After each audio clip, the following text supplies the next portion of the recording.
In Asia Pacific, the women and girls most at risk of and most affected by HIV are also the most marginalized communities, facing high levels of stigma and discrimination. They are key affected women and girls. The human rights must focus on HIV issues, include the marginalized groups. If we are saying the involvement of key affected women and girls, we should focus on their SRH need as well as their other aspects like social economic aspects.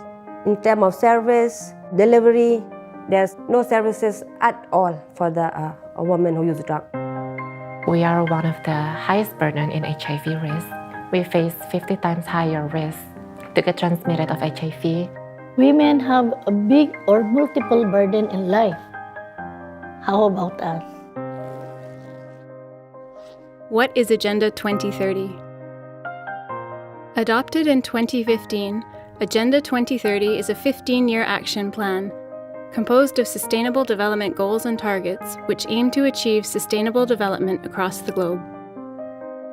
There are specific goals which aim to ensure good health, achieve gender equality, and reduce inequalities. Agenda 2030 stresses the importance of leaving no one behind. But are key affected women and girls truly being included in this new global agenda? There is a certain guidelines like WHO and certain UN declaration, but when it is a realistic implementation, it will take longer and longer. We find that HIV is no longer become the top priority in SDG. Under Goals 3, that's ending epidemic on AIDS, and this not specific mention about anything, just ending. How you do that to ending? On SDG 5, are talking about stigma and discrimination, to eliminate any stigma or discrimination towards women. And there is where we can approach the government, each country of the women to fight on their rights. It's really important that when we influence policies, we make sure that they do not forget how to include our principles of gender, our principles of sexual rights, because that's missing in a lot of countries in this region.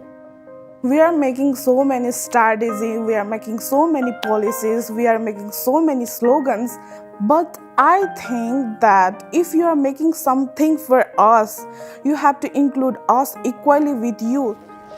Bringing together networks of key affected women and girls in Asia Pacific, Unzip the Lips is a regional movement committed to their rights and meaningful participation. So I think this is that platform where everyone can come together and raise their voices, Unzip is a joint voices, common voices and unified voices of the key affected women and girls, including the transgender people. For my community, if we ask a space as a woman who uses drugs, no one will give us because we are discriminated. But if Unzip approach, so it's easily for us to get a space to advocate our issues or rights.